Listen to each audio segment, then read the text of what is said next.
Hello everyone, and welcome back to the garage. If you've been watching my channel for the past half a year or so, I have been going about restoring some old pinball machines, and it's been a lot of fun doing it. The first one we restored was this 1948 Chicago coin Catalina, and then we restored this 1956 Bally Nightclub bingo machine, and both of these machines now work 100%. And then we took a look at a couple solid state machines, a 1978 Williams Phoenix and a 1978 Gottlieb Close Encounters of the Third Kind. Both of these machines came from the same place, and they had both been sitting for 40 plus years unused. So they needed a lot of work, a lot of cleanup, but now they are all 100% working and they're actually in very nice condition still. But guess what? Now we have 1, 2, 3 more machines that we are going to be restoring on this channel. This one, the one that's actually on legs right now, is a 1986 Bally Strange Science. And this is actually a pretty rare machine. They only made 2,350 of them. So if I can get this thing working, that would be really nice. This one back here is a 1976 Bally Flip Flop. This is a super worn down machine, heavily played, but I still think I can get it cleaned up and working and made to look nice. And this one is a 1977 Gottlieb Jungle Queen. And in terms of the condition of the playfield, this is the nicest one. And I will show you this machine and this one in more detail once I get the legs put on it and the heads installed. This one we can take a look at first because it's together for the most part. So let's go ahead and take a look at each of these machines and see what I've managed to stumble upon this time. So, a little bit of background on these machines. This one is the Gottlieb Jungle Queen, and according to the seller, I bought all 3 of these machines from the same person. This machine works fine, except for one of the kick-out holes doesn't register, so that seems to me like it has a switch problem, but we're gonna go through it, we're gonna strip it down, clean it up, make it look nice, and then we'll do any mechanical work that we need to do to this machine. And I'll be showing this machine in more detail once we get it up on legs and we get the head installed. So that'll happen in a little bit. Here's the Strange Science. This one we can take a look at now because it's mostly together. The head is strapped to the underside of the cabinet because it's not bolted in yet. So we will be doing that here in just a moment. Here's the back glass, and this machine has a neon topper that's factory, and apparently it works because I've seen pictures of this machine running. So we know that this machine powers on and works to some extent, but as you can see, the back glass is quite nice. I didn't see any wear or paint flaking at all. Here is the play field.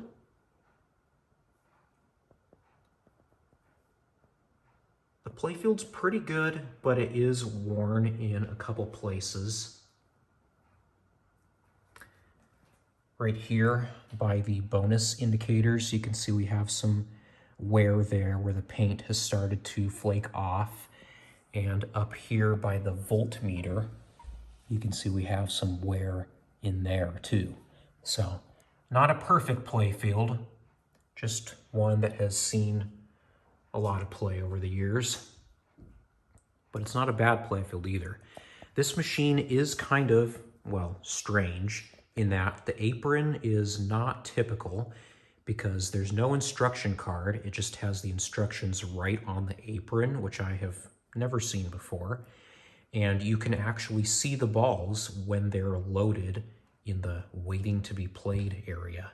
And this machine has 5 balls because this machine has 5-ball multi-ball. So it's got a pretty serious multi-ball if you can get it to that point when you're playing.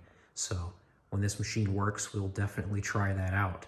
So this game, according to the seller, has been having some MPU board problems, and the displays don't work 100%. I've seen pictures, and I'm going to try to repair them before I replace them with LED displays. Another problem it has is this little ball save kicker on the left is broken.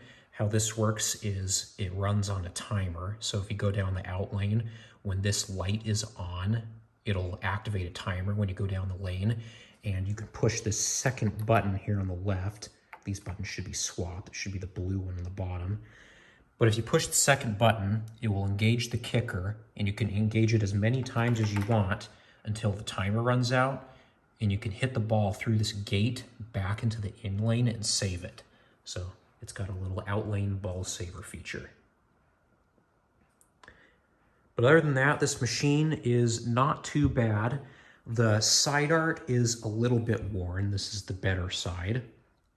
Looks pretty good. This machine was made during an era where Bally was doing a lot of cost cutting. So instead of having a strange science themed artwork on the machine, it just has a generic Bally Midway logo, and the front is all black. These stickers that say 2 quarters to play and press start, those are not factory, so I'll be removing those. And then here's the other side. You can see we have a little more wear on this side, particularly right here. So this machine was probably drug on the ground at some point in its life, which I really hate when people that transport these machines do that. They just slide it on the ground with no protection. Just makes everything not look as good. The back box is pretty nice though. Not too much wear there. This machine, along with all the other ones, are gonna have to have some locks drilled out because the back box lock, it's up on the top, right there. It's locked, so I can't get in the back box to bolt it down, and so that's why we have it on a strap so that we can have it up. So I'll have to drill out that lock, then we can remove the back glass and bolt the back box down. The coin door is missing its lock, so that'll have to have a new one installed, but fortunately that lets me get inside the machine and open up the playfield. If we look in the coin door, you can see it looks like we have basically everything. We have the 2 coin rejectors, and we have LEDs for the price signs there. This right here, I don't know if this is factory. It's a bundle of wires for the slam switch for the coin door. Now, I don't know if that was factory installed or if it was left like that when you wanted to install one. I'm thinking that someone removed it because it talks about the vibration switch right here. So maybe I'll have to locate one of those and reinstall that. There's a little piece of tape right here, so I don't know what that's covering, but we'll take a look at that once we get a little bit deeper into these machines. The inside, I did find some stuff laying around kind of in the vicinity of right here. 2 bolts, I imagine these are for the back box.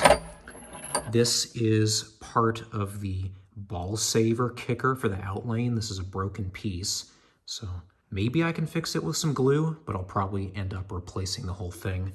I found part of a coil stop, a random screw, and I found an LED. A 4 SMD LED. So if that works, that could be useful for something. So just a few things I found in the machine. It is missing the ball for the ball roll tilt, but that's not a big deal. I can easily order a new one of those. But other than that, it seems like everything else is there, including this. This was a specific era of Bally solid-state machines where to change game settings and to view game like audit information, instead of using buttons on the coin door, which there is one, presumably to get into the settings, you use this keypad. So it's a little bit of an interesting way to change settings on this machine, and I'm sure I'll go over that in more detail once we get this machine fired up, but I am glad this is here because it's on a detachable connector, so glad it's still with the machine. So here's the strange science. We'll take a closer look at it once we get all the locks drilled out. We can get behind the back box, and then I'll slide the glass out. We'll take a look at the play field and underneath the play field. So we'll do that here in a bit. What I want to do now is get these 2 machines up on their legs, this Bally flip-flop and the Gottlieb Jungle Queen, so we can take a closer look at those, and I will show you what is up with those 2 machines. All right, I've gone ahead and assembled each of the 3 machines. Their heads are now installed. I was able to get all the locks drilled out, and so everything is now accessible. And I did see some very interesting things in both the strange science and the flip-flop. So we'll take a look at both of those here in a minute. Let's look at the Jungle Queen first. As you can see, the back glass on this one is quite good. There's a little bit of flaking in some places, but it's very minor. You can see it looks quite nice. Playfield is also pretty nice, a little bit of wear, but it's not major.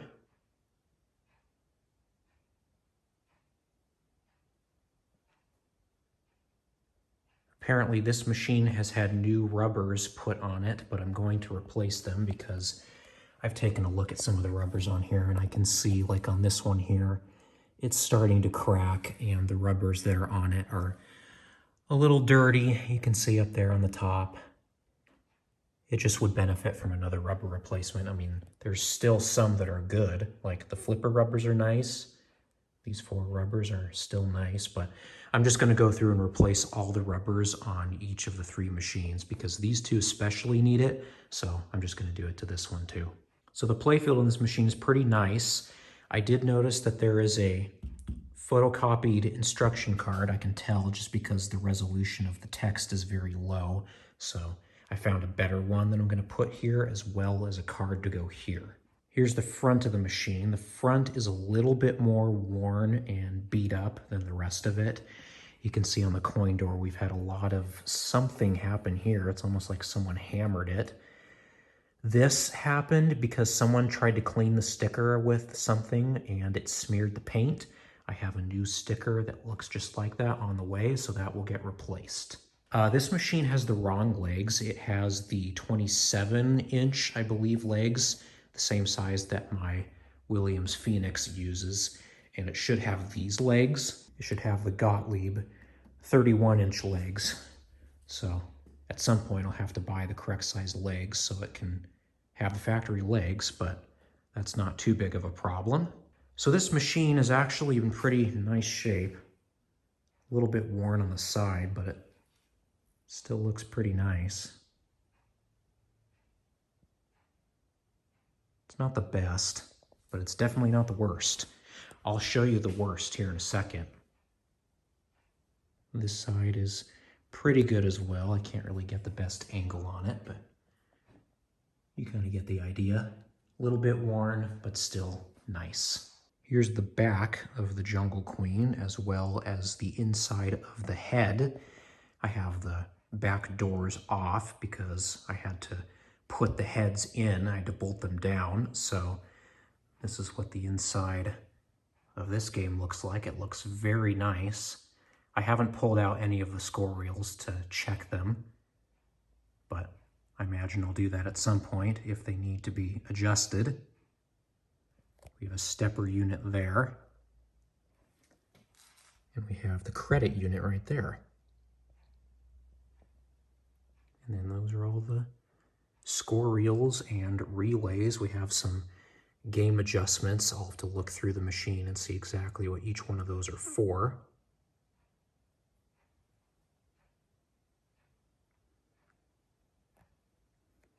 The Jones plugs on this machine look very nice. None of them are broken or oxidized. I plugged them all in and they all fit in nice. So that is good.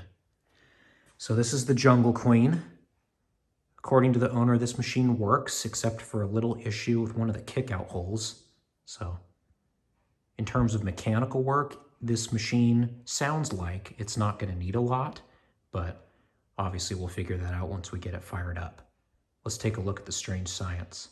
So the strange science, I got the lock drilled out on the top that holds in the back glass, so that has been removed. So now we can take a look inside. So these are the 2 displays here. They are 7-digit alphanumerical displays. They're a little bit different than the Williams variety. They don't have the diagonal lines. They just have a single line through the middle. So some of the letters look kind of different, but it's still an alphanumeric display game. We have the main power transformer there. Up here we have the soundboard. And this is a combination MPU and driver board. And then down here we have our power supply. And in terms of lighting, the only thing that lights up the back glass is a single light bulb screwed into the middle right there, and it's been upgraded to an LED, so when we get this machine powered on, we'll see if that works. We have 3 LED flashers up there. And this was the interesting thing I found in the back box of this machine. Obviously, someone who is well-versed in electronics has worked on this machine. Because what is this? Somebody handmade that. Because that's obviously not factory. It's put on a breadboard. There's a cardboard sheet behind it. Someone wrote, lamp lit for ball in trough. So does this board light up the balls inside the trough? I've never played a Strange Science, so I don't know if these are lit from the factory, but I'm assuming that's what that little board does. So someone obviously made that. It's connected with this connector here, which goes down into the machine. And then I saw this connector that is unplugged. It only has a single wire coming from it. So I'll have to figure out what that goes to. Maybe they unplugged something in order to get their little mod to work. And this is actually a mod because this other 4-pin connector comes from it, and it solders to some of the chip legs on the MPU section of the board. You can see the wires are soldered onto that little chip there, U20, and then 3 wires, it looks like, on that chip U14 right there. So that's been done. We'll have to see what that's all about. Another thing I saw is that the battery has been removed and the SRAM chip has been replaced with an NVRAM chip. So normally there would have been a 3.6 volt battery right there, but that's been removed. And this is an SRAM chip. And so those chips are able to store their contents without having power going through them, because the original SRAM chip would have gone right here, and then the battery would be here so that it could power the chip, which would keep its contents while the game was off. With NVRAM, you don't have to do that. So this game no longer needs a battery in order to save its game settings. So that's a nice upgrade. But we do have all the original boards, the original Bally boards, so that is nice. Right here we have a couple solid state relays, and I believe those are for flashing this bulb and the neon tube up on the top. So we'll have to see if those work. So that's inside the back box on that machine. We'll go ahead and look at playfields here in a minute. I just kind of want to show off each of the machines now that they're all together. So that's Strange Science. And here is the Bally flip-flop. Now, this machine is incredibly worn down. The back glass is very nice though. I don't see any flaking on it at all. Very good condition back glass. The playfield, on the other hand, not so much.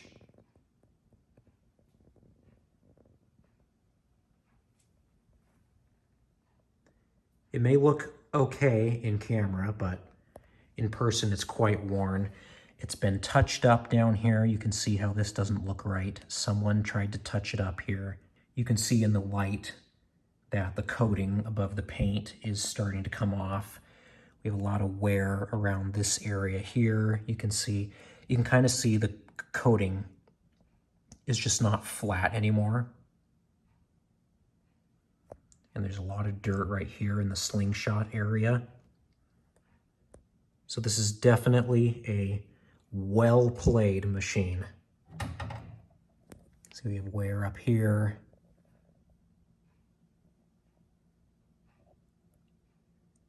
But what's good about this is that all the plastics are here and they're all in really good condition. So that's a plus. This is one of those early Bally mechanical games with the flip out flags.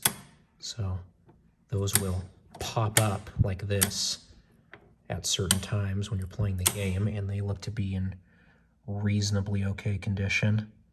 They're a little worn, but they're not that bad.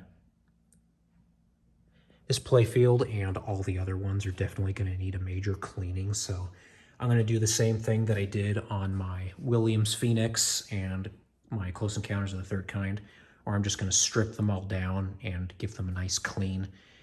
This machine has LEDs in it, but from the looks of things, see if I can find an LED. There's one right there, and it looks like it's a cool white LED. I don't think cool white LEDs look good in these older games, so if that's what those are, I'm going to convert those to warm white LEDs. It does not have LEDs in the back box though. They are all still incandescent bulbs. I've looked, so those will have to be upgraded to warm white LEDs. This machine is kind of pushed up against the wall a bit, but I'll try to get you the best angle of the inside of the Bally flip-flop. It's actually pretty nice back here. Everything is there. The Jones plugs are in good condition. They all fit in nicely, nice and tight. So the mechanical stuff seems to be in good shape. The scoring relays, these three have gotten pretty warm, but that's probably just because they've been used a lot. This machine is basically 50 years old. There are the 4 score reels, and we have a dummy reel for the ending 0 on each of the players, which of course is normal. This is the credit unit. You can have a maximum of 25 credits in this game. We have some game adjustment plugs there.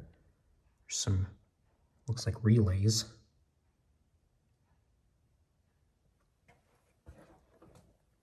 Couple stepper units right there. This is your adjustment for your replay settings. So when you want to change the point at which the game awards you a credit or an extra ball, you do it right there.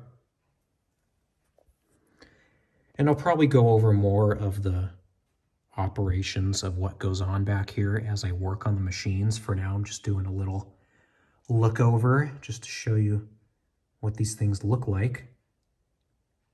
But all in all, they're not too bad, except for the playfield on this one, which is quite worn. Another thing that someone did to this machine was repaint the head. The right side has been completely painted brown, and it's not spray painted, so that makes it look even worse. It's not a horrible color, actually. It should be white, but around the head here, it's been painted the brown. It actually kind of looks good because, as you can see, this is more of a farming horse style machine, and so the brown kind of fits it. But I think at some point in the future, I might mask off the artwork, because as you can see, this side still has the original artwork. I might mask that side off and just paint the rest of this white. Obviously, I wouldn't do that until I got the machine working, but that would make it look a ton better. The side of the cabinet has been touched up quite a bit. As you can see, there's a lot of paint strokes from where people have touched it up. I could order a stencil kit for this game because I do know that they exist, but that's not a decision I'm going to make right this second. Here's the front. This game is missing its coin door locks. That's good. I didn't have to drill that one. So we can go in this machine. It's missing the coin mechanisms, but that's not a huge deal. And here's the other side. You can see we have more touch-ups here as well. So this is a machine that you would call a fixer-upper. This is not a showpiece.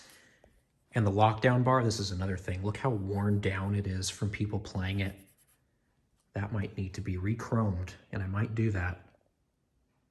So, very much a project machine. This one, I peeked into the coin door, and you're not really going to see it. I'll show you when I open the playfield. There's a bunch of things in there that are just kind of all loose in there. Like there's a stepper unit I can see in there that's not even screwed down. It's just kind of free-flowing in there. Same with the score motor. It doesn't look like it's in all the way either. So I'm going to go ahead and start taking the glass off of these two machines. This one doesn't have glass. It's missing. I ordered a sheet of glass so that it can have glass again. But now we'll go ahead and take a look inside the playfields. on each of these 3 machines. So let's start with the flip-flop because I'm very curious to see what has gone on underneath the playfield because, as I said, there's a lot of stuff that's not in the right spot. So I'm going to go ahead and take the lockdown bar off and then we'll open this up and see what it looks like.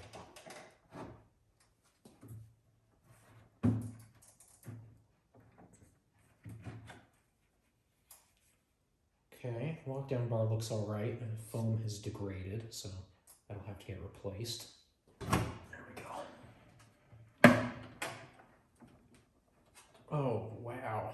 Lots of stuff in the wrong spot. Well, here's what we got going on under here. It all starts to look normal until you get to there. So this is the score motor, and it's not even screwed down. It should be screwed in right there, and I imagine there's another screw on the other side. There's a stepper unit here that's completely loose, and it looks like it goes right there. You can see where it used to sit. And then that stepper unit has been unscrewed, and it should go right there. So someone has definitely been in here tinkering with it to try to get it to work. We do have our ball for the ball roll tilt. The plumb bob is missing, but I do have it, so I'll stick it back in once I start working on this machine. We have our chime unit right there, so that is what you hear when these mechanical machines make noise. There are coils that hit these little pieces of metal. There's our main power transformer, our fuse block. We have some more game adjustments down here, some connectors, a lot of relays for different things. And we'll probably have to do some very deep, in-depth relay work when I start working on this machine because I don't imagine that everything is going to just work. I imagine this thing is going to need a lot of adjustment when it comes to switches and relays. But yeah, before this machine gets power, I will put those units back in the right spot and screw them down. Here is the underside of the playfield, and this looks much better.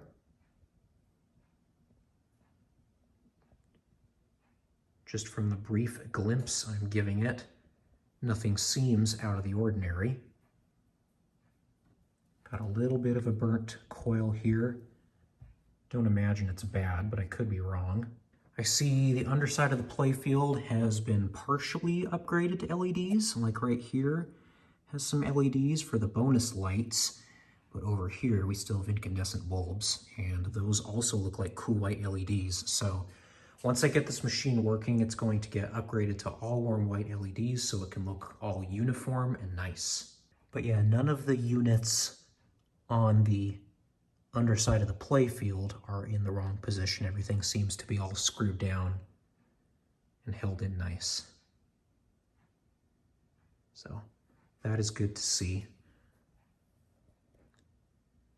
So that is the inside of the Bally flip-flop. And that is where those units are supposed to go.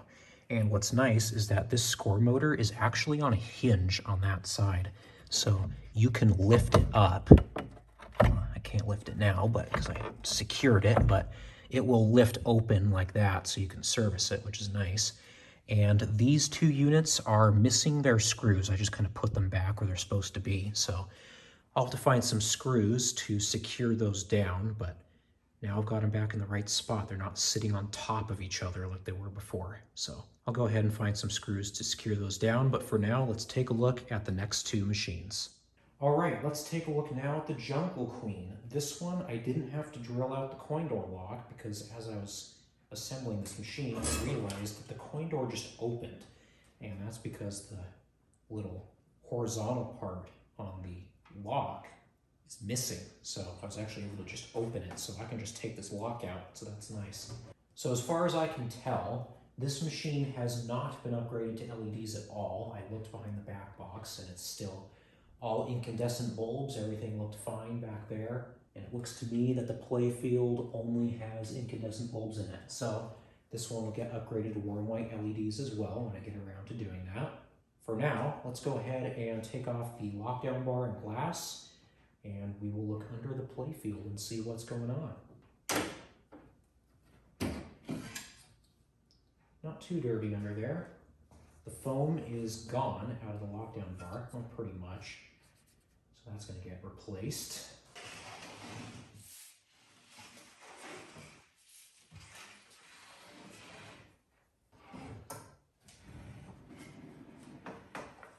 But this machine looks a lot better. So here is the inside of the Gottlieb Jungle Queen.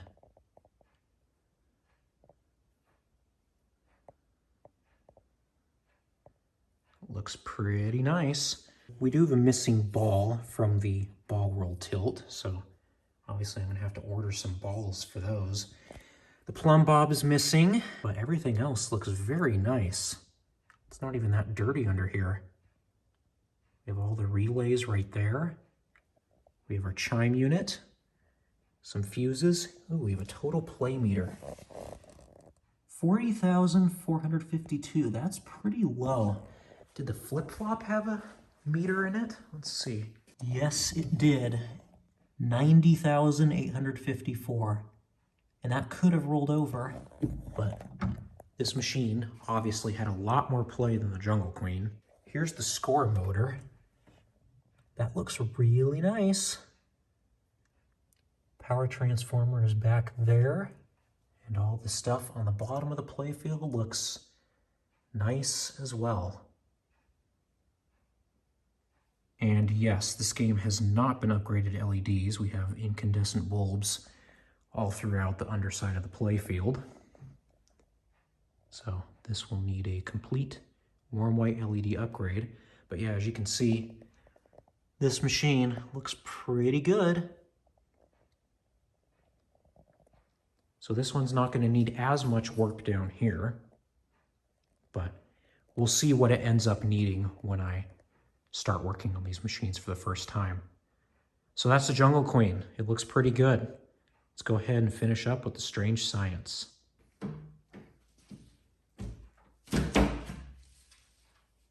Oh, this one's actually got some decent foam still. It's a little bit cracking, but it's all there. It's not really degrading at all, so I think I can just leave this foam in.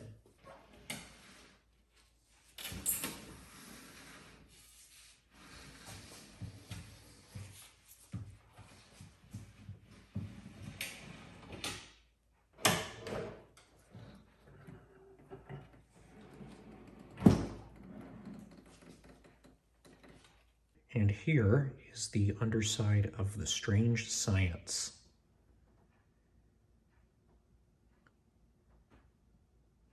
Looks all good under here at first glance. I see we have another part of a coil stop, so maybe I need to check the coils on this game to see maybe one of them's missing a stop. Looks like maybe this coil's been replaced because, as you can see, that one has a Bally logo on it with the Bally part number. And this is just a more generic coil, so this looks like a replacement.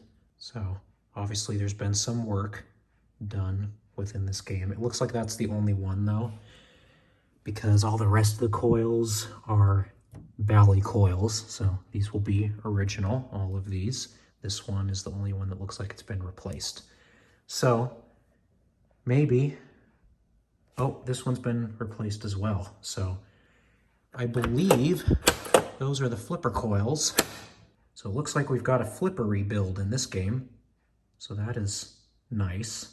Some pieces of paper up here. Just some original Bally paperwork. So the bottom of the cabinet is a little bit dirty. A little bit, more like a lot of bit. So that'll get a good vacuuming. I do see we have another LED in there. Comet Pinball LED.